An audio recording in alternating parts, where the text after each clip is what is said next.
All right, guys, we are going to do a workshop on how to slide into the DMs in real life. And the reason we're doing this is because, as Nalima mentioned, networking is no longer the Sandhill Road era of going to events and wearing a suit and talking to the right people. Networking is hybrid. So you have online and you have the offline component, and you need a strategy to combine those two together.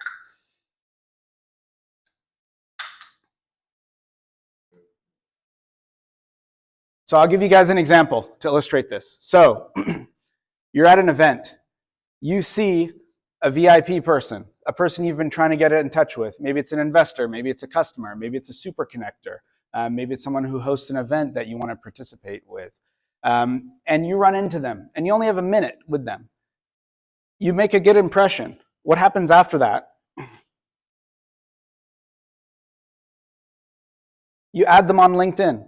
They accept your connection request. You guys both now can see each other's posts.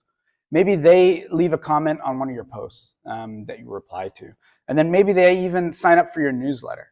And then some time can pass, maybe 3, 4, 5, 6 months pass. And during this, they're actually building rapport with you and you're building rapport with them without any additional effort on your behalf. And the next time you run into them at an event, you guys are basically best friends, like you're BFF status right now. So you're giving each other high fives. They're introducing you to their friends. You guys are having the time of your life. They know exactly who you are, what you do, and how they can help you and how you can help them. Raise your hand if this has ever happened to you. Okay, all right, so you guys, not the high fives? Okay, we're gonna work on that, don't worry. Let's compare that to another situation, which is you go to the same event, you see the same person, you only spend a minute with them, but instead what happens is you send them a connection request, they don't accept it. You comment on one of their posts, they don't reply. You add them to your newsletter and they opt out. And the next time you see them, they're like, who are you? Like, get away from me. That's the status of your relationship. In both cases, you've expended the same amount of energy and you've spent the same amount of time investment up front. What's the difference between this trajectory and that trajectory? What happened differently at that event? Better first impression. Exactly. Memorability.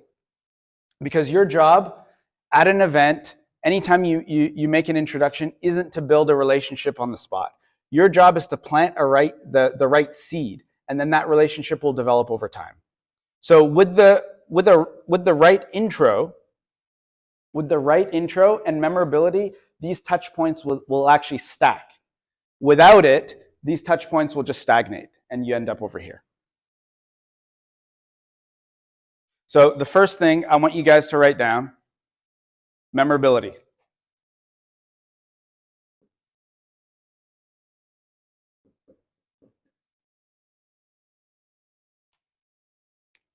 This is what we're going to talk about today.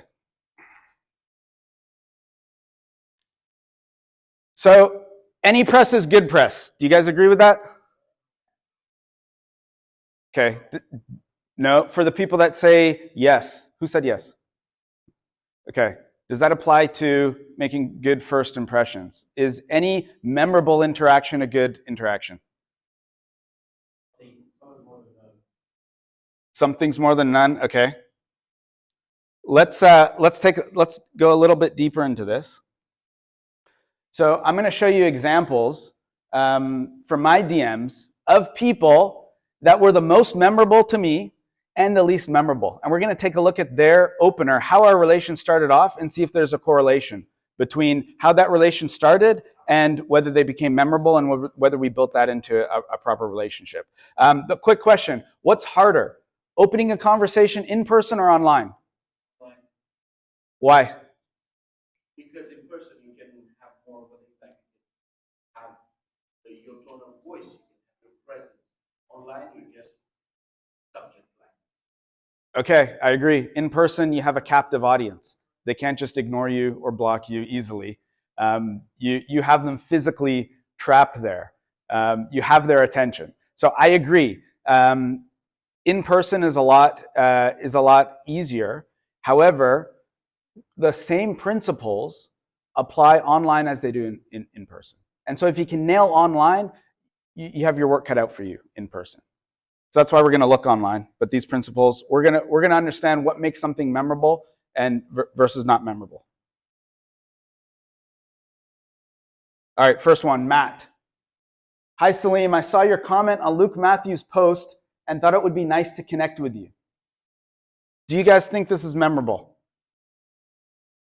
That's how recent your comment on Luke Matthews was. And who is Luke Matthews to you? Okay, that's a good point. So we're actually going to rate these. Memorable will get the olive branch. Non-memorable will get the garlic. And bad memorable will get the steak. So what would you give Matt on this one? Garlic? Okay. What did he do well, though? No, he basically referenced something that you would understand because you're going to remember what he wrote, or at least you can have an idea. So he referenced the context. Yes. And also the link that basically you already have in common. And that is you both have some type of connection to Luke Matthews. Even if it's just you seeing a post and him seeing a post, right? It shows an area where you're both interacting. Okay. It shows a familiarity. He referenced context. Let's take a look at the next one. Ruben again. Hey, Salim, I saw your comment on Luke Matthews' post. I love him because he makes LinkedIn a non-boring platform. I feel you're in the same boat. If I'm correct, I would love to connect with you.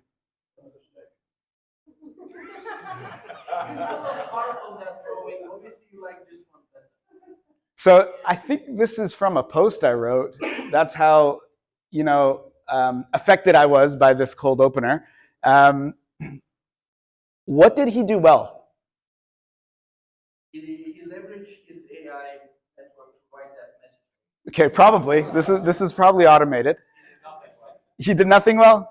He said, I feel you're in the same boat. If I'm correct, then I'd love to connect. What if he's not correct? Well, he tied it to a positive as well. So he says, I love this guy that you also have to love.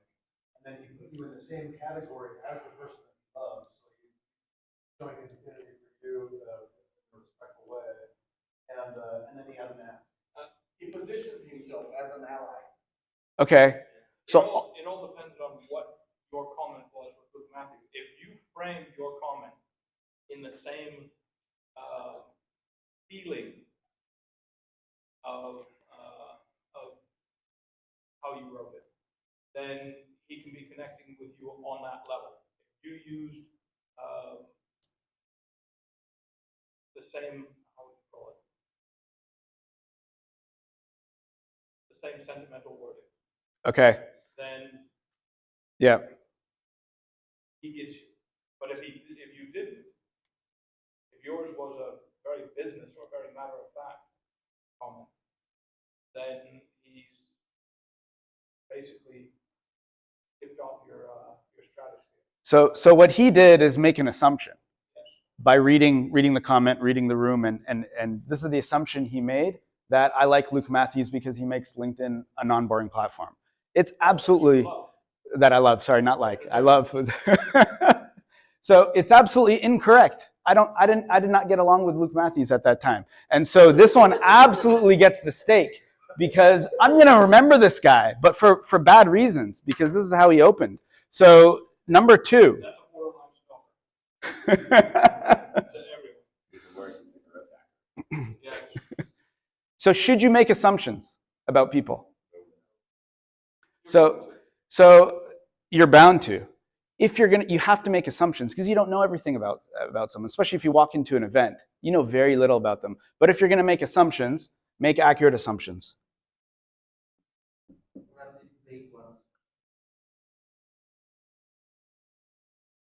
Do your actual homework. Basically like crossing the street.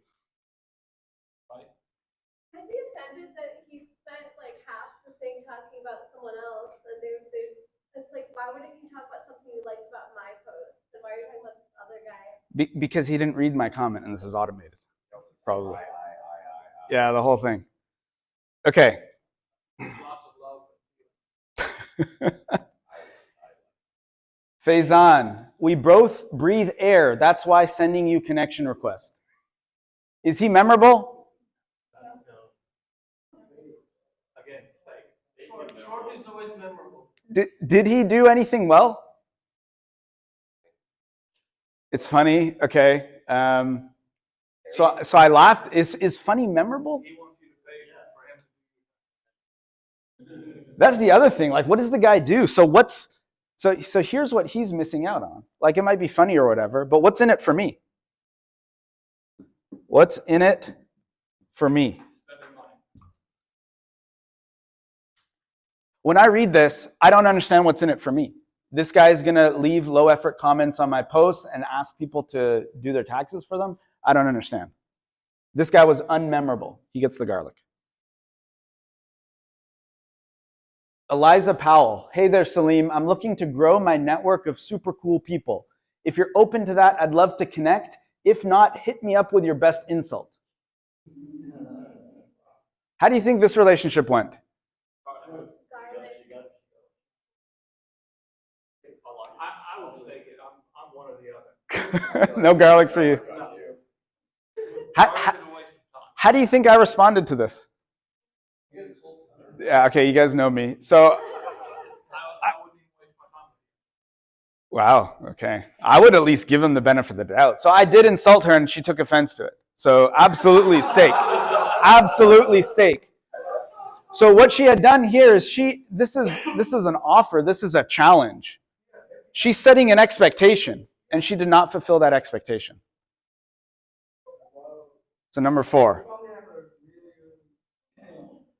Set realistic expectations.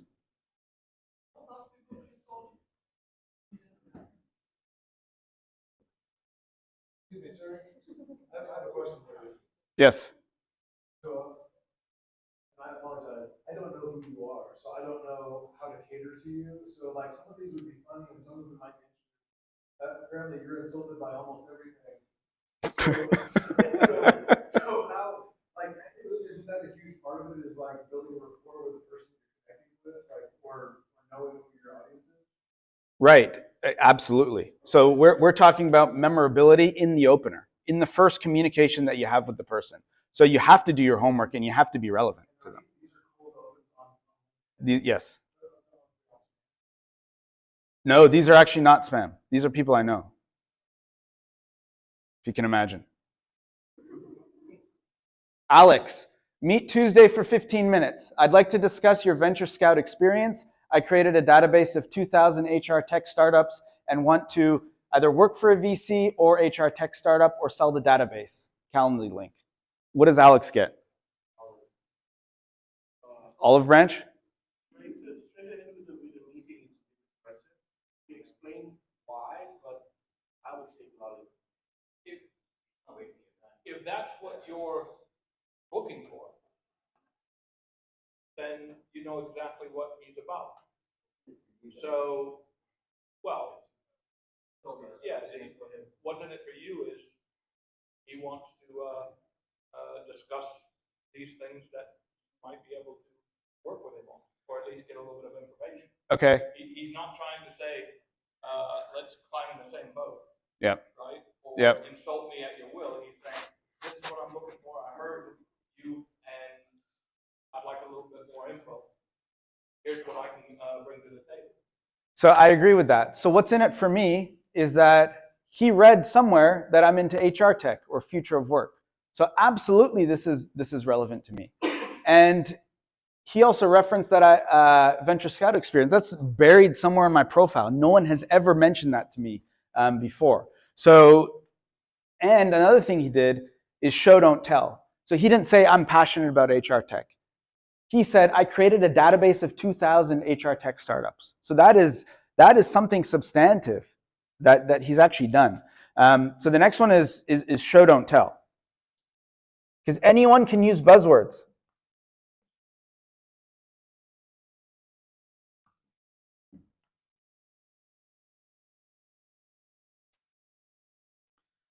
The other thing he did was make it incredibly actionable. He opened with Meet Tuesday for 15 minutes, and he ended it with his Calendly link. I didn't have to message him. I didn't have to coordinate. I literally booked the Calendly link straight from here, and then I messaged him and said I booked the call, and that's it. He made it extremely easy for me.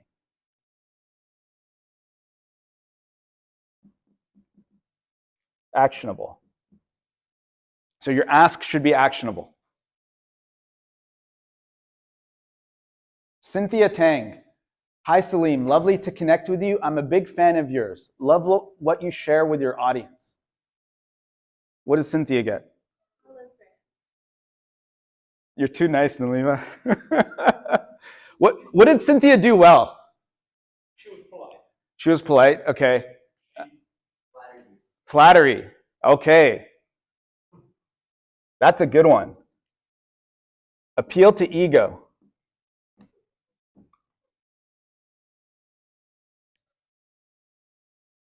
Beyond that, what did she do, though? Not much. These are generic. A big fan of yours, what does that mean? What specifically does that mean? 20 people could write that same sentence. This is the problem with social media, is everyone thinks that they need to have 1 billion followers or 1 billion connections or 1 billion whatever. She could just like what you post occasionally, and so she just wants to get on that automated list that pops up on LinkedIn. So she wants to connect. Or she could want to be able to say, hey, I'm connected to this guy, so I'm in his circle. So that's fine if that's the intention. But if she spent, 10 seconds making this a little more memorable to me, I would actually know who she is. She got the garlic. I actually don't know who she is because this is not on my radar.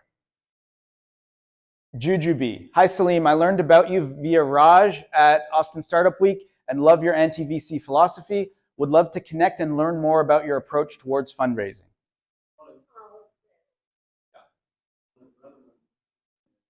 Okay. Unless Raj doesn't exist. So here's the problem. Here's the problem with Raj. I met 100 founders at Austin Startup Week. I probably met 3 Rajas. There's no last name. I have no idea who she's talking about. And so there's no context. This is taking a risk. If you're going to name drop someone, you better make sure that that person is someone I know and that I can remember. If I don't, you lose me. You completely lose me. So she actually gets the garlic. She becomes unmemorable by name dropping someone. Camila. Hi, Salim. I have been seeing your posts. Super interesting. Can you tell me more about what you do? I'm currently raising. What does she get?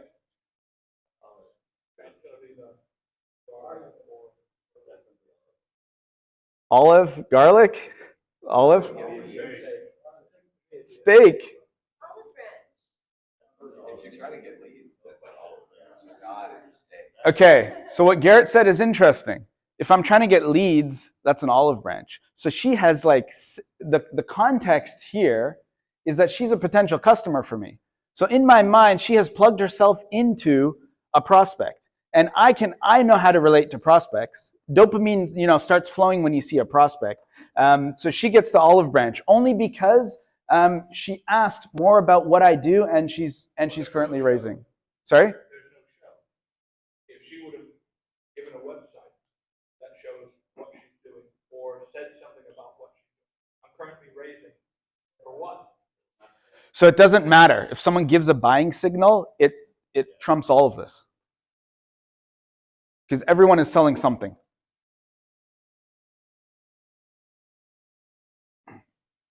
Maddie, I love your post about Emma. So context. I hope it gives her confidence. She is really awesome. This is show don't tell. It shows me that she actually read it. She actually read that post and she actually agrees with it. You can't feign this.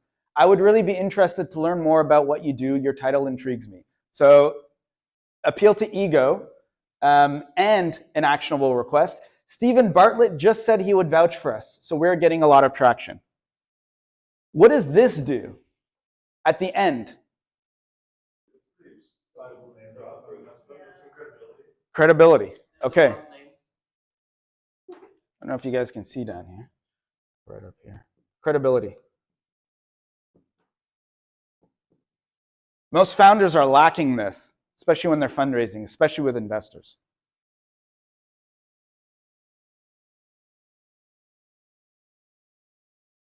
Melissa Kwan. I'm in love with your logo. I think I love you too. Did you know her in person before she said that? I had no idea who she was. Yeah. I can intro you to her, bro. What did she do well?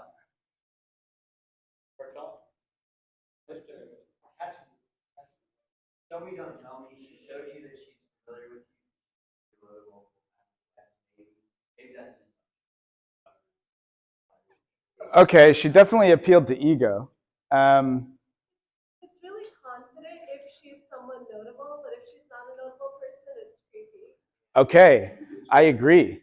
So would you say this to someone in real life?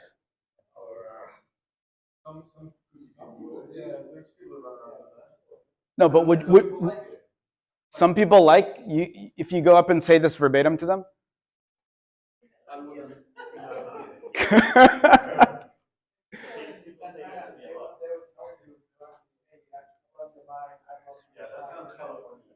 But I love you. We're talking I love you, not. This is the thing, as he said, he knows her. So she has name recognition somewhere. If Taylor Swift sent that exact thing to you, all your friends would be going nuts. And they would be patting you on the shoulder, right? It all comes down to the context of the notoriety of the person. Okay. Okay, so the context is you don't know the person. I don't know her. She doesn't know me. You didn't know her before she sent that? I had no idea who she was. Okay. Well, if he would have received that, But he would have been a happy camper. so that's fine, but you didn't receive it. I received it. And so this does not, if this isn't something you would say to someone in real life, don't say it online because you don't pass the weirdo test. Where do you draw the line between weirdo and quirky? So I am very creative with my openers, and I cannot think of a scenario where I would say this to someone in person. Agreed, but where do you draw the line between weirdo and quirky?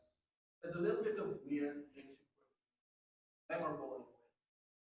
So it is a bit of testing your audience and gauging what they're willing to put up with and whether they get it or not. And this applies a lot online because you can't, it's not like in person. You don't have body language and other cues that you can pick up on. So I would say a lot of testing and a lot of assumptions. And sometimes you're wrong, sometimes you're right. And you just need to be able to live with that.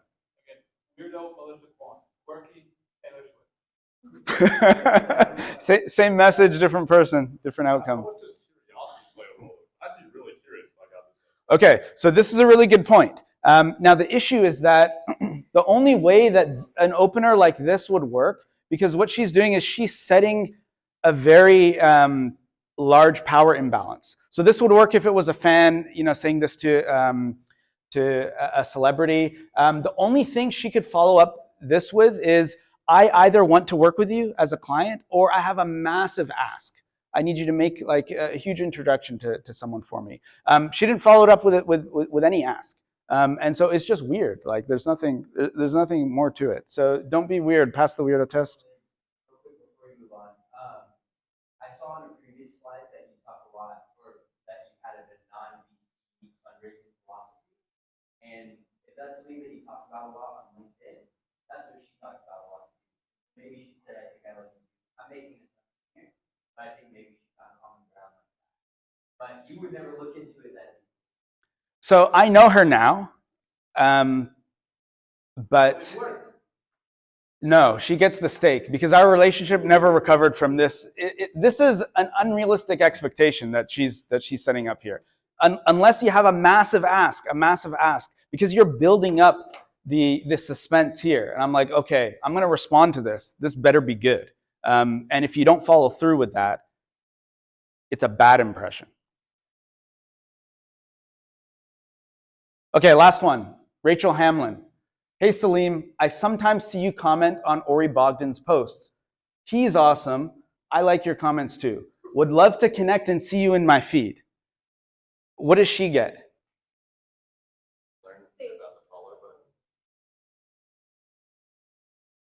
She could follow, yeah. So, but obviously, this is a reason to connect.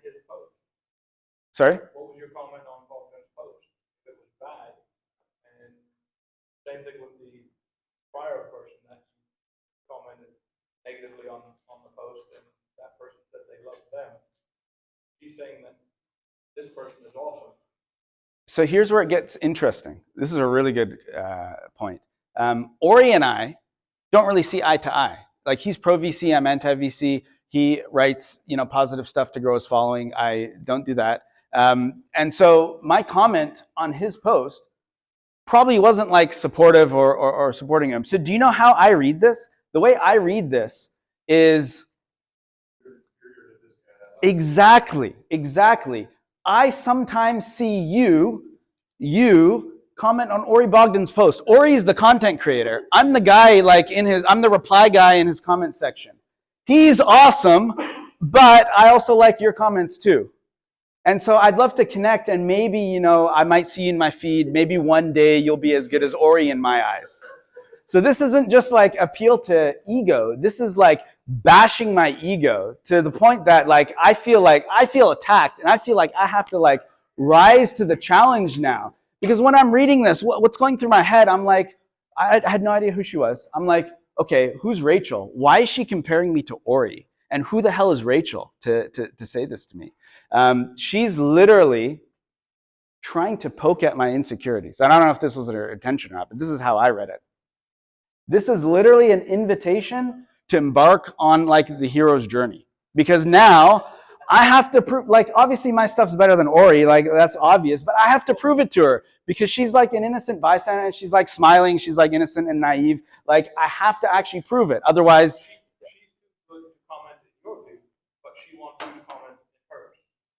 and she doesn't just even want to, she wants to connect with me before even engaging. She doesn't even know I write posts. She just thinks I write comments. I write more content than Ori. It's okay. So question for you guys. Because a lot of people say, so this is, I think this is genius. I think this is one of the best, this is the most memorable opener I've ever had. I will never forget who she is after she wrote this. A lot of people say, I don't know enough about people. Their LinkedIn profile isn't detailed enough. When I'm at an event, I don't know enough about them to write an effective opener. What's the prerequisite for her writing this? What's the prerequisite knowledge that she had to have to be able to write this? She would have only had to see one interaction between me and Ori. That's it. That was it. And if she picked up on these things, you guys can write a comment, an opener, this profound and this deep based on witnessing one interaction, whether it's a comment, whether it's a conversation, whatever it is. You can hit, this covers all of these, but in a negging kind of negative way. She said that she's seen you, she says, I sometimes see you comment on this post. So she's saying that she's seen you comment almost regularly. Maybe. Or periodically at least. Yeah. So, but she's still short selling it. Yeah, absolutely. That's a good point. If she's seen me multiple times, I'm not just some guy in his comment section. I'm my own man too. Yeah, but no, she sees you as, now you can be in her feed, so now you can comment on her post. You're just another plugin. You're an audience. This is going to build her up, not you. This is even deeper than I originally thought. That's a really good point. I think it works out incredibly well. It covers these points, but it does it in a way that actually puts the person, it's implying that the person's down. If you attack someone's ego, some people will take offense, some people will rise to the challenge. One comment is all it takes, one interaction, to be able to tailor an opening that really gets on someone's radar. So this one does that well. Okay, it's big brain time now. We're gonna apply this criteria to cold openers. So this is the scenario, IRL cold openers. You've walked into a networking event, a VIP that you've been trying to get a hold of for a very long time is standing there. That VIP is me. So you're gonna use whatever information you have about me to write the best cold opener that you can think of.